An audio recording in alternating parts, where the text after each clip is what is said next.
ನಮಸ್ಕಾರ ವೀಕ್ಷಕರೇ. ನಮಸ್ಕಾರ ವೀಕ್ಷಕರಿಗೆ. ಸರ್, ನೀವು ಒಂದು 15-20 ದಿವಸ 15-20 ದಿನದ ಹಿಂದೆ ಗೋವಾದಲ್ಲಿ ಹೋಗಿದ್ದೀನಿ, ಗೋವಾದಲ್ಲಿದ್ದೀನಿ ಅಂತೇಳಿ ಹೇಳಿದ್ರಿ. ಸೊ ಕಾರಲ್ಲೇ ಜರ್ನಿ ಮಾಡ್ಕೊತ ಹೋಗಿ ಅಲ್ಲಿ ಒಂದು 4-5 ದಿನ ಸ್ಟೇ ಮಾಡಿದ್ದಂಗಿದ್ರಿ ನೀವು. ನನ್ನ ಜೊತೆ ಅಲ್ಲಿಂದ ಫೋನಲ್ಲಿ ಮಾತಾಡಿದ್ರಿ ನೀವು. ಆ ಕೇಸ್ ಯಾವುದೋ ಒಂದು ಕೇಸು ಅಟೆಂಡ್ ಮಾಡೋಕ್ಕೆ ಹೋಗಿರೋದು ನೀವು. ಯಾವ ಥರದ್ದು ಸಮಸ್ಯೆ ಇತ್ತು, ಅದೇನು ಕ್ಲಿಯರ್ ಆಯ್ತಾ ಏನು, ಆ ವಿಚಾರ ಮಾತಾಡಿ ಸರ್. ಅದು 2 ಕೇಸು ನಾನು ಗೋವಾಗೋಸ್ಕರ ಹೋಗಿದ್ದು. ಅದು ತುಂಬ ಬೇಕಾದವರು ಸುಮಾರು 4-5 ವರ್ಷಕ್ಕೆ ಮುಂಚೆ ನಾನು ಚೆನ್ನಾಗಾಗಿದ್ದಂಥ ಒಬ್ಬರು ಬಿಲ್ಡರು ನನಗೆ ಅವರು ಕಾಂಟ್ಯಾಕ್ಟ್ ಮಾಡಿಸಿ ಅವ್ರನ್ನ ಕರೆದು, ಅವರು ದುಬೈಯಲ್ಲಿ ದೊಡ್ಡ ಕಂಪ್ನಿ ಇಟ್ಕೊಂಡಿದ್ದಾರೆ.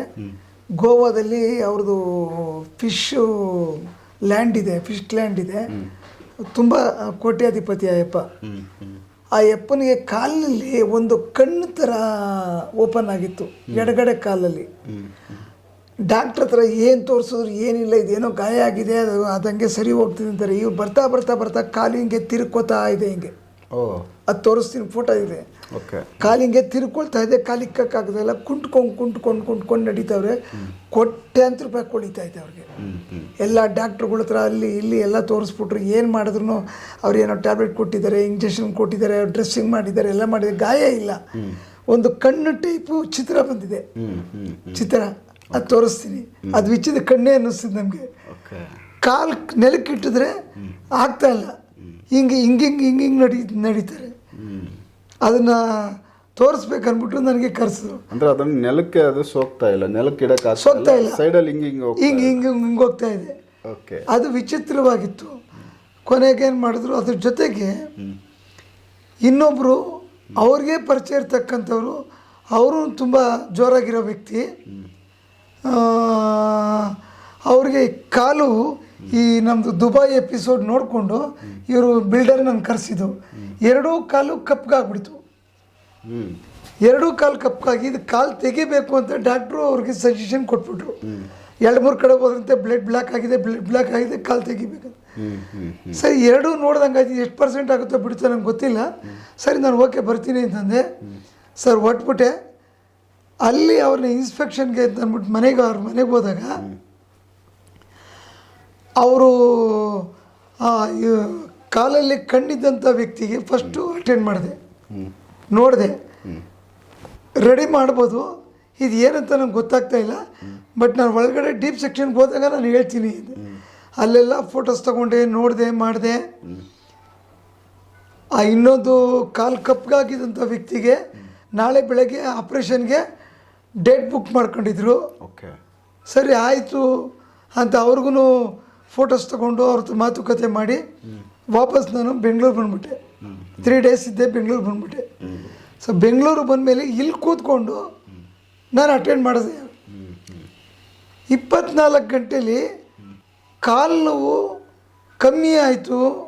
ಯಾರಿಗೆ ಆಪ್ರೇಷನ್ ಡೇಟ್ ಕೊಟ್ಟಿದ್ದವ್ರಿಗೆ ಕಾಲು ನೋವು ಕಮ್ಮಿ ಆಯಿತು.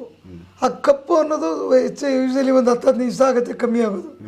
ಕಾಲು ನೋವು ಕಮ್ಮಿ ಆಯಿತು. ಅವ್ರು ನಿದ್ದೆ ಮಾಡಿ ಹೆಚ್ಚು ಕಮ್ಮಿ 4-5 ತಿಂಗಳಾಗೋಗಿತ್ತು. ರಾತ್ರಿ ಪೂರ ಅವರು ಇಂಜೆಕ್ಷನ್ ತೊಗೋಬೇಕಾಗಿತ್ತು, ಇಲ್ಲ 2 ಸ್ಲೀಪಿಂಗ್ ಟ್ಯಾಬ್ಲೆಟ್ ತೊಗೊಂಡು ಮಲಗಬೇಕಾಗಿತ್ತು. ಸೊ ಅವ್ರು ಭಾಳ ನೋವು ಅನುಭವಿಸ್ತಾಯಿದ್ರು, ಆಯ್ತಾ ಇರಲ್ಲ.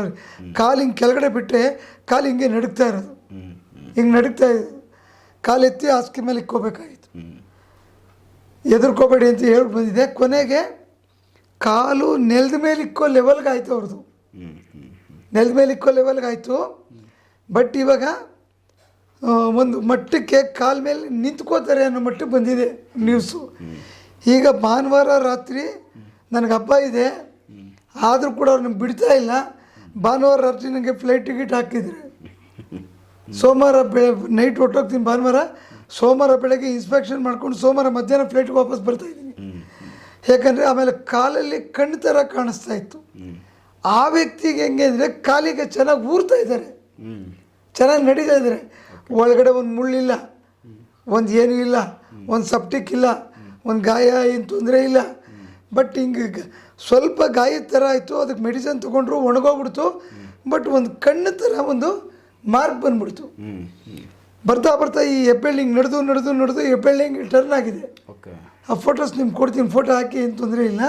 ಬಟ್ ಅದು ಕಡೆ ನೋಡುತ್ತಾರಲ್ಲೋ ಬ್ಲ್ಯಾಕ್ ಮಾಡಿ ಹಾಕಿ ತೋರಿಸಿದ್ರೆ ಗೊತ್ತಾಗುತ್ತದು. ಅರ್ಥ ಆಯ್ತಾ? ಅವೆರಡು ಕೇಸ್ನು ಈಗ ಹೆಚ್ಚು ಕಮ್ಮಿ ಒಂದು ಕೇಸ್ ಬಂದು 70%, ಒಂದು 50%. ಎರಡಕ್ಕೆ ಈ ಸರಿ ಹೋದಾಗ ನನಗೆ ಅದರ ರಿಸಲ್ಟು ಪೂರ್ಣವಾಗಿ ನನ್ನ ಕೈಗೆ ಸಿಗುತ್ತೆ. ಚೆನ್ನಾಗಾಗಿದ್ದಾರೆ ಅಂದರೆ ಹಾಸ್ಪಿಟ್ಲಿಗೆ ಹೋಗಿ ಕಾಲು ಕಟ್ ಮಾಡೋದನ್ನ ಬಚಾವಾಗಿದ್ದಾರೆ, ಸೇಫ್ ಆಯಿತು, ಬಚಾವಾಗಿದ್ದಾರೆ. ಕಾಲು ಕಟ್ ಆಪ್ರೇಷನ್ ಆಗಿರೋದು ಮಾಡಿರೋದು. ಸರ್, ಈಗ ನೀವು ಯಾಕಂದರೆ ಇದಕ್ಕೆ ಮೊದಲು ಎಪಿಸೋಡಲ್ಲಿ ಹೇಳಿದ್ರಿ, ಎಲ್ಲೇ ಇರಲಿ ಎಷ್ಟೇ ದೂರದಲ್ಲಿರಲಿ ನಾವು ದಿಗ್ಬಂಧನ ಮಾಡ್ಕೊತ ನಮ್ಮದೊಂದು ಜಾಗ ಇಟ್ಕೊಂಡಿದ್ದೀವಿ, ನಮ್ಮ ಜಾಗದಲ್ಲಿ ನಾವು ಅಲ್ಲಿಗೆ ಹೋಗಿ ಎಷ್ಟು ಟೈಮ್ ಆದರೂ ಸರಿನೇ ದಿಗ್ಬಂಧನ ಮಾಡ್ಕೊತ ನಾವು ಅಲ್ಲಿ, ಯಾಕೆ ಅಂದರೆ ಈ ಸಮಾಧಿ ಸ್ಥಿತಿಗೆ ಹೋಗ್ಬೇಕಾದ್ರೆ ಕಂಪ್ಲೀಟ್ ನಾವು ಸೇಫ್ ಮಾಡಿಕೊಂಡು ನಾವು ಅದರಲ್ಲಿ ಹೋಗ್ತೀವಿ ಅಂತ ಹೇಳಿದ್ರಿ. ಬಟ್ ಈ ವಿಚಾರದಲ್ಲಿ ನೀವು ಗೋವಾದಲ್ಲಿ ಹೋಗಿರೋದು, ಹೌದು, ಅಲ್ಲಿ ಹೊರಗಡೆ ಆಲ್ರೆಡಿ ಹೋಗ್ಬಿಟ್ಟಿದ್ದಾರೆ ನಿಮ್ಮ ಜಾಗ ಬಿಟ್ಟು. ಹೌದು, ಅಲ್ಲಿ ನೀವು ಈ ಥರದ್ದೊಂದು ಕೇಸ್ನ ಅಟೆಂಡ್ ಮಾಡಿದ್ದೀರಾ, ಬಟ್ ಅಲ್ಲಿ ಸೇಫ್ಟಿ ಏನು ಮಾಡ್ಕೊಂಡಿದ್ರಿ? ಅಲ್ಲಿ ಸೇಫ್ಟಿಯನ್ನು ಅಲ್ಲಿ ಅಟೆಂಡ್ ಮಾಡೋಕ್ಕೆ ಹೋಗಲ್ಲ ನಾನು. ಅಷ್ಟು ದೂರ ಹೋದಾಗ ಕ್ಯಾಂಡಿಡೇಟ್ದು ಕಂಪ್ಲೀಟ್ ಅವ್ರ ಹಿಸ್ಟ್ರಿ ತೊಗೊಳ್ತೀನಿ, ಅದನ್ನು ನೋಡ್ಕೊಳ್ತೀನಿ. ಅವ್ರ ಫೋಟೋ ಅಲ್ಲೂ ಸೇಮ್ ಫೋಟೋ ಹೊಡ್ಕೊಂಡು, ಯಾಕಂದ್ರೆ ನಾನು ಬರಲೇಬೇಕು ಅಂತ ಅವರು ಇಷ್ಟಪಟ್ಟಿದ್ದಕ್ಕೋಸ್ಕರ ನಾನು ಹೋಗಿದ್ದಲ್ಲಿ. ಆಮೇಲೆ ಹೊರಗಡೆ ಹೋದಾಗ ನಾವು ದಿಗ್ಬಂಧನದಲ್ಲಿ ಹೋಗೋಕ್ಕಾಗಲ್ಲ, ಹೋಗಿದ್ದ ಕಡೆ ಎಲ್ಲನೂ ನಾವು ಮಾಡೋಕ್ಕಾಗಲ್ಲ, ತುಂಬ ಕಷ್ಟ ಆಗುತ್ತೆ, ತುಂಬ ಕಷ್ಟ ಆಗುತ್ತೆ. ಯಾಕಂದರೆ ಎಲ್ಲಿ ಏನಿರ್ತೀನಿ ಅಂತ ನಮ್ಗೆ ಗೊತ್ತಿರಲ್ಲ. ಯಾವುದಾದ್ರೂ ಒಂದು ಅಟ್ಯಾಕ್ ಮಾಡಿಬಿಟ್ರೆ ನನ್ನ ಉಸಿರು ಈಚೆ ಬರೋದು ಕಷ್ಟ ಆಗುತ್ತೆ. 4-5 ಒಟ್ಟಿಗೆ ಸೇರಿ ಅಟ್ಯಾಕ್ ಮಾಡಿಬಿಟ್ರೆ ನನಗೆ ಭಾಳ ಕಷ್ಟ ಆಗುತ್ತೆ. ಅದರಿಂದ ಹೊರಗಡೆ ಹೋದಾಗ ನಾನು ದಿಗ್ಬಂಧನಗಳಿಗೆ ಹೋಗೋದು ಕಮ್ಮಿ, ಹೋಗಲ್ಲ. ತುಂಬ ಕ್ರಿಟಿಕಲ್ ಆಗಿದ್ದಾಗ ನಾನು ಜ್ಯೋತಿ ದಿಗ್ಬಂಧನ, ಅಗ್ನಿ ದಿಗ್ಬಂಧನ ಮಾಡಿಕೊಂಡು ಹೋಗ್ತೀನಿ. ಆದರೆ ಈ ದಿಗ್ಬಂಧನ ಅಂತಕ್ಕಂಥದ್ದು ಎಷ್ಟು ಪವರ್ಫುಲ್ಲು ಅಂದರೆ, ನಾನು ಎಷ್ಟು ಮಂತ್ರಗಳನ್ನ ಸಿದ್ಧಿ ಮಾಡಿದ್ದೀನಿ ಇದುವರೆಗೂ, ಪ್ರತಿಯೊಂದನ್ನು ಪ್ರಯೋಗ ಮಾಡ್ತೀನಿ, ಪ್ರತಿಯೊಂದನ್ನು ಪ್ರಯೋಗ ಮಾಡ್ತೀನಿ. ಆ ಪ್ರಯೋಗ ಮಾಡಿ ನನ್ನ ಸುತ್ತ ಜೆಡ್ ಸೆಕ್ಯೂರಿಟಿ ಒಳಗಡೆ ನಾನು ಸಮಾಧಿಗೆ ಹೋಗೋದು. ಜೆಡ್ ಸೆಕ್ಯೂರಿಟಿ ಅಂತಂದರೆ ಈ ಆತ್ಮಗಳು ಯಾವುದೇ ಕಾರಣಕ್ಕೂ ಜಂಪಾಗಿ, ಆತ್ಮಗಳು ಯಾವುದೇ ಕಾರಣಕ್ಕೂ ಜಂಪಾಗಿ ನನ್ನ ಹತ್ರ ಪ್ರವೇಶ ಮಾಡಿಕೊಡ್ದು. ಅದಕ್ಕೆ 3 ಕಡೆ ದಿಗ್ಬಂಧನ ಮಾಡ್ತೀನಿ ನಾನು. 3 ಕಡೆ ದಿಗ್ಬಂಧನ, 3 ಕಡೆ ದಿಗ್ಬಂಧನದಿಂದ ದಾಟಿ ಅದು ಬರೋದಕ್ಕೆ ಭಯ ಬೀಳುತ್ತೆ. ಒಂದಾದರೆ ಪರವಾಗಿಲ್ಲ, 2 ಆದರೆ ಪರವಾಗಿಲ್ಲ, ಟ್ರೈ ಮಾಡ್ತಾಯಿದ್ರೆ ಅವ್ರದ್ದು ಒಂದೇ ಉದ್ದೇಶ, ನನ್ನನ್ನು ಹೊಡೆದಾಕ್ಬೇಕಂತ ಭಾಳಷ್ಟು ಆತ್ಮಗಳು ಕಾಯ್ತಾ ಇದ್ದಾವೆ. ನನಗೆ ಚೆನ್ನಾಗಿ ಗೊತ್ತು. ನೋಡಿ, ಎಲ್ಲೇ ಬಂದರೂ ನಾನು ಸಿಂಗಲಾಗಿ ಬರ್ತೀನಿ, ಡ್ರೈವರ್ ಇಟ್ಕೊಳ್ಳಲ್ಲ. ಯಾಕಂದರೆ ನನ್ನ ಒಂದು ಹೊಡಿಬೇಕಂತ ಆತ್ಮ ನನ್ನ ಕಾರು ಇನ್ನೊಂದು ಅಟ್ಯಾಕ್ ಮಾಡ್ಬೋದು, ಇಲ್ಲ ಯಾವುದೋ ಒಂದು ಲಾರಿ ಡ್ರೈವರ್ ಮೇಲೆ ಬಂದು ಆ ಲಾರಿ ಡ್ರೈವರೇ ಬಂದು ನನ್ನ ಕಾರ್ ಗುದ್ಬೋದು. ಆಮೇಲೆ ನಾನು ಡ್ರೈವರ್ ತೊಗೊಂಡ್ರೆ ಆ ಡ್ರೈವರ್ಗೆ ಏನೂ ಗೊತ್ತಿರಲ್ಲ, ಅವನ ಮೈ ಬಂದು ಅವ್ನು ತೊಗೊಳಗೆ ಎಲ್ಲ ಗುದ್ಬಿಟ್ರೆ ಫಸ್ಟ್ ಹೋಗೋದು ನಾನೇ. ಇದೊಂದು ಡೇಂಜರು. ಅದಕ್ಕೆ ನೋಡಿನೇ ನಾನು ಪ್ರತಿಯೊಂದೂ ಸ್ಟಾಪ್ ಮಾಡಿ, ಅದು ಬಂದರೆ ಅಟ್ಯಾಕ್ ಮಾಡಬೇಕು. ನನ್ನನ್ನು ಅಟ್ಯಾಕ್ ಮಾಡೋಕ್ಕೆ ನನ್ನಲ್ಲಿ ಮನೆಯಿಂದ ಹೊರಗಡೆ ಬರಬೇಕಾದ್ರೇ ನಾನು ಕೆಲವು ಮಂತ್ರಗಳನ್ನ ನಾನು ಅನುಷ್ಠಾನ ಮಾಡಿಕೊಂಡು, ಆ ಮಂತ್ರಗಳನ್ನ ಜಪ ಮಾಡಿಕೊಂಡೆ ನಾನು ಮನೆಯಿಂದ ಹೊರಗಡೆ ಬಿಡೋದು. ಮತ್ತೆ ವಾಪಸ್ ಹೋಗೋವರೆಗೂ ನನ್ನ ಹತ್ರ ಅದು ಸೇಫ್ಟಿಯಾಗಿರುತ್ತೆ. ಸೊ ದಿಗ್ಬಂಧನ ಮಾಡಬೇಕು ಅಂದಾಗ ಪ್ರತಿದಿನ ನಾನು ಕೆಲಸ ಮಾಡ್ತಕ್ಕಂಥ ಜಾಗದಲ್ಲಿ ನಾನು ದಿಗ್ಬಂಧನ ಇಲ್ಲದೆ ಹೋಗಕ್ಕೆ ಸಾಧ್ಯನೇ ಇಲ್ಲ. ಡೈಲಿ ಮನೆ ಬಿಟ್ಟು ಹೊರಗಡೆ ಹೋದಾಗ ಒಂದು ಸೇಫ್ಟಿ ನಿಮಗೆ ನೀವು ಮಾಡ್ಕೊಂಡು, ನನಗೆ ನಾನು ಮನೆಯಿಂದ ಹೊರಗಡೆ ಬರಬೇಕಾದ್ರೆ ದಿಗ್ಬಂಧನದ ಮಧ್ಯದಲ್ಲಿ ಕೂತ್ಕೊಂಡು ನಾನು ಆ ಮಂತ್ರಗಳನ್ನ ಪ್ರಯೋಗ ಮಾಡಿ ನಾನು ಆಮೇಲೆ ಮನೆಯಿಂದ ಹೊರಗಡೆ ಬರ್ತೀನಿ. ಅಲ್ಲಿ ಹೊರಗಡೆ ಬಂದು ಯಾವ ಆತ್ಮಗಳನ್ನೂ ನಾನು ಕೆಣಕಲ್ಲ. ಅದಕ್ಕೆ ನಾನು ಮುಖ ತೋರಿಸಲ್ಲ, ನಾನು ಕೆಣಕಬಾರ್ದು ಆತ್ಮನ. ಆಮೇಲೆ ನಮ್ಮ ಕೈಯಲ್ಲಾದರೆ ಆತ್ಮನ ಮುಟ್ಟಬೇಕು, ಇಲ್ಲ ಅಂದರೆ ನೀನು ಯಾರು, ನೀನು ಯಾವೂರು, ಎಷ್ಟು ದಿವಸ ಆಗಿ ಬಂದು, ನಿನಗೂ ಇವ್ರಿಗೇನು ಸಂಬಂಧ ಅಂತ ಕೆಣಕಿದ್ರೆ ಏನಾಗುತ್ತೆ, ನಾವು ಕೆಣಕಿದಾಗೆ ಗೊತ್ತಾಗುತ್ತೆ ಅದಕ್ಕೆ ನನ್ನ ಕೈಯಲ್ಲಿ ತಾಕತ್ತಿಲ್ಲ ಅಂತ. ಅವಾಗೇನಾಗುತ್ತೆ, ಕೆಣಕ್ತೀನಿ, ಸುಮ್ಮನೆ ಹೊಂಟೋಗ್ತೀನಿ, ಇಲ್ಲ ಒಂದು ಪೂಜೆ ಮಾಡ್ತೀನಿ, ಹೊರಟೋಗ್ತೀನಿ. ಈ ಒಂದು ಇಷ್ಟೇ ಪವರ್ ಅಂತ ಅದು ಗೊತ್ತಾಯ್ತಿದೆ. ಅವಾಗ ಅದು ಇನ್ನೂ ಸ್ವಲ್ಪ ರೆಬಲ್ ಆಗುತ್ತೆ. ಈ ರೆಬಲ್ ಆಗಿ ಬಾಡಿ ಮೇಲೆ ಎಕ್ಸ್ಪೋಸ್ ಆಗ್ತವೆ. 99%. ಎಕ್ಸ್ಪೋಸ್ ಆದಾಗ ನಮ್ಮ ಹತ್ರ ಬಂದರೆ ನಮಗೆ ಭಾಳ ಕಷ್ಟ ಆಗ್ತದೆ ಅದನ್ನು ಹಿಡಿಯೋದಕ್ಕೆ. ಅಷ್ಟೊತ್ತಿಗಾಗಲೇ ಅವು ಸಾಕಷ್ಟು ಆತ್ಮಗಳನ್ನ ಸೆಕ್ಯೂರಿಟಿ ತೊಗೊಂಡಿರ್ತವೆ. ಸೊ ಅವುಗಳ ಶಕ್ತಿ ಹೆಚ್ಕೊಂಡು ಹೆಚ್ಕೊಂಡಷ್ಟು ತಿರ್ಗಾ ಎಲ್ಲಾದರೂ ಹೋಗ್ತಾರೆ, ಇನ್ನೊಂದಿಬ್ಬರಿಗೆ ಯಾರಿಗಾನ ಕರೆಸ್ಕೊಳ್ಳೋಣ. ಸೂಪರ್. ಈ ರೌಡಿಗಳು ಯಾವಾಗ ಇವ್ರು ಏನೋ ಹೊಡಿಬೇಕಂದ್ರೆ ಒಂದು 4 ಜನ ಕರ್ಸ್ಕೋತಾರೆ ಮಿನಿ ರೌಡಿಗಳನ್ನ, ಆ ಥರ ಇವು ಕರ್ಸ್ಕೋತಾ ಇರ್ತವೆ. ಅದಕ್ಕೆ ನಾನು ಹೇಳಿದ್ರೆ ಆತ್ಮಗಳು ಬಾಡಿ ಮೇಲೆ ಇರ್ತವೆ, ಸೈಲೆಂಟಾಗಿ ಮನಗಿರ್ತವೆ, ತೊಂದರೆ ಕೊಡ್ತಾ ಇರ್ತದೆ, ಕಷ್ಟ ಕೊಡ್ತಾ ಇರ್ತವೆ, ಆಮೇಲೆ ಲಾಸ್ ಮಾಡ್ತಾ ಇರ್ತವೆ, ಕಾಯಿಲೆಯಲ್ಲಿ ಮುಳುಗಿಸಿರ್ತವೆ, ನಾನಾ ಥರ ಅದೇನು ಕಷ್ಟ ಅನುಭವಿಸಿರ್ತವೆ ಅದನ್ನು ಇವ್ರು ಅನುಭವಿಸ್ತಾ ಇರ್ತಾರೆ. ಆದರೆ ನಾವು ಅದನ್ನು ಕೆಣಕಬಾರ್ದು. ಹೌದಾ ಹೌದಾ ಅದನ್ನು ದಾರಿ ತಪ್ಪಿಸೋ ಕೆಲಸ ನಾನು ಮಾಡ್ತೀನಿ. ನೀವು ಸ್ವಾಮೀಜಿಗಳ ಗುರುಜಿಗಳು ಯಾವನ್ರಿ ಹೇಳಿದ್ದು ನಾನು ಸ್ವಾಮೀಜಿ ಅಂತ? ಗುರುಜಿ ಅಂತ ಯಾರು ಹೇಳಿ? ನಾನು ಸ್ವಾಮೀಜಿನೇ ಅಂದ್ಬೇಡಿ, ನನ್ನ ಹೆಸರು ಕರೀರಿ ಅಂತೀನಿ. ಸುಮಾರು ಜನ ಕೇಳಿದ್ದೀನಿ, ನನ್ನ ಹೆಸರು ಕರೀರಿ, ನೀವು ಸ್ವಾಮಿ. ನಾವು ಮಾಡೋ ಕೆಲಸ ನೋಡ್ಬಿಟ್ಟು ಗುರುಗಳೇ ಅಂತಾರೆ, ನಾವು ಹೇಳ್ಬೇಡಿ ಅನ್ನೋಕ್ಕಾಗಲ್ಲ, ಮಾಡೋಕ್ಕಾಗಲ್ಲ ಅಷ್ಟೇ. ಯಾಕಂದರೆ ಎದುರುಗಡೆ ಇರೋ ಆತ್ಮನ ನಾನು ದಾರಿ ತಪ್ಪಿಸೋ ಕೆಲಸನೇ ಮಾಡೋದು ನಾನು ಫಸ್ಟು. ಸೊ ನಾನು ಸ್ವಾಮೀಜಿ ಅಲ್ಲ. ನಿಮ್ಗೆ ಏನಾಗುತ್ತೆ, ಆ ನೆಗೆಟಿವ್ಗಳನ್ನ ಯಾವ ಥರ ಹ್ಯಾಂಡಲ್ ಮಾಡಬೇಕು ಅನ್ನೋ ಐಡಿಯಾ ನಿಮಗಿರುತ್ತೆ.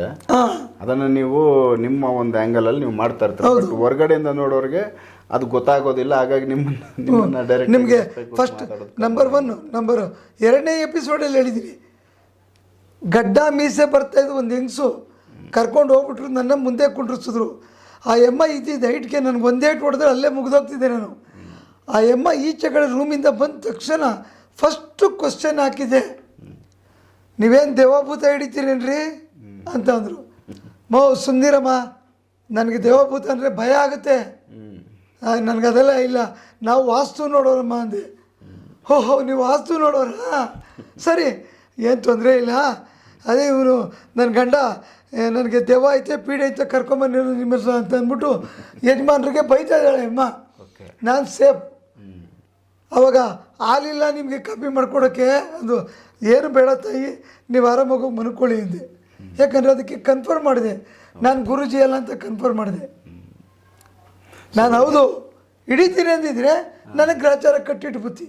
ಅದು ನನ್ನ ಮನೆಗೆ ಹೋಗೋಷ್ಟ್ರೊಳಗಡೆ ನನಗೇನಾದ್ರು ತೊಂದರೆ ಮಾಡೋಂಥದ್ದಕ್ಕೆ ಟ್ರೈ ಮಾಡ್ತವೆ. ನಾವು ಯಾವುದೇ ಕಾರಣಕ್ಕೂ ನಾನು ಸ್ವಾಮೀಜಿ, ಗುರೂಜಿ, ಆಮೇಲೆ ರುದ್ರಾಕ್ಷಿ ಮಾಲೆ, ಈ ಕುಂಕುಮಗಳು ಅದು ಇದು ಇಕ್ಕೊಂಡು ಹೋದಾಗ ಇವನು ಗುರೂಜಿ ಅಂತ ಗೊತ್ತಾಗುತ್ತೆ. ಬಟ್ ಅವ್ರು ಇವನ ಕೈ ತಾಕತ್ತಿದೆಯಲ್ಲ ಅಂತ ಅದು 1 ಸೆಕೆಂಡಲ್ಲಿ ಗೊತ್ತಾಗುತ್ತೆ. ಸೊ ಕೇಳಿದ್ರಲ್ಲ ವೀಕ್ಷಕರೇ, ಯಾಕಂದರೆ ಇದು ನೆಗೆಟಿವ್ಗಳು, ಆತ್ಮಗಳು, ಸಮಸ್ಯೆಗಳು ತುಂಬಾ ಕ್ರಿಟಿಕಲ್ಲಾಗಿ ಯಾವ್ಯಾವೆಲ್ಲ ನಮ್ಮ ಒಂದು ಕಲ್ಪನೆಯಲ್ಲಿ ಕೂಡ ಇರೋಲ್ಲ ಆ ಥರದ ಕೇಸ್ಗಳನ್ನ ಭಗವಾನ್ ಸಾರು ಅಟೆಂಡ್ ಮಾಡಿ ರಿಸಲ್ಟ್ ಕೊಟ್ಟಿದ್ದಾರೆ. ತುಂಬ ಕುಟುಂಬಗಳು ಇವತ್ತು ನೆಮ್ಮದಿಯಾಗಿದ್ದಾವೆ ಅವರು ಮುಖಾಂತರ. ಸೊ ಈ ವಿಚಾರಗಳನ್ನೆಲ್ಲ ನಿಮ್ಮ ಗಮನಕ್ಕೆ ನಾವು ತೊಗೊಂಬಂದಿದ್ದೀವಿ.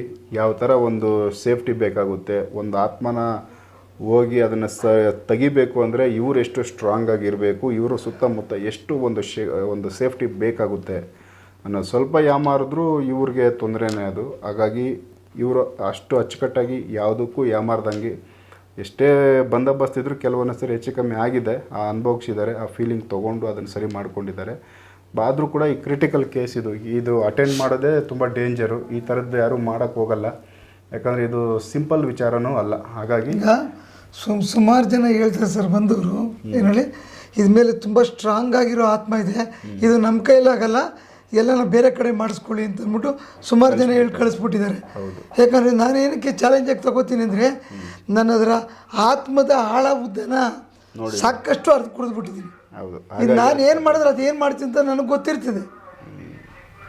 ಸೊ ಈ ವಿಚಾರಗಳೆಲ್ಲ ನಿಮ್ಮ ಗಮನಕ್ಕೆ ತೊಗೊಂಬಂದಿದ್ದೀವಿ. ಯಾರಿಗಾದರೂ ಈ ಆತ್ಮಗಳದ್ದೇ ತೊಂದರೆ, ನೆಗೆಟಿವ್ಗಳು ತೊಂದರೆ ಇದ್ದವರು ಡೈರೆಕ್ಟು ಭಗವಾನ್ ಸಾರನ್ನು ಕಾಂಟ್ಯಾಕ್ಟ್ ಮಾಡಿ ನಿಮ್ಮ ನೆಗೆಟಿವ್ಗಳ ಸಮಸ್ಯೆಗಳನ್ನ ಬಗೆಹರಿಸ್ಕೋಬೇಕು ಅಂತೇಳಿ ನಾವು ಕೇಳ್ಕೊಳ್ತೀವಿ. ಇದೇ ಥರದ್ದು ನೆಕ್ಸ್ಟ್ ಮುಂದೆ ಎಪಿಸೋಡ್ಗಳು ನಾವು ಮಾತಾಡ್ತಾ ಹೋಗ್ತೀವಿ ಭಗವಾನ್ ಸರ್ ಜೊತೆ.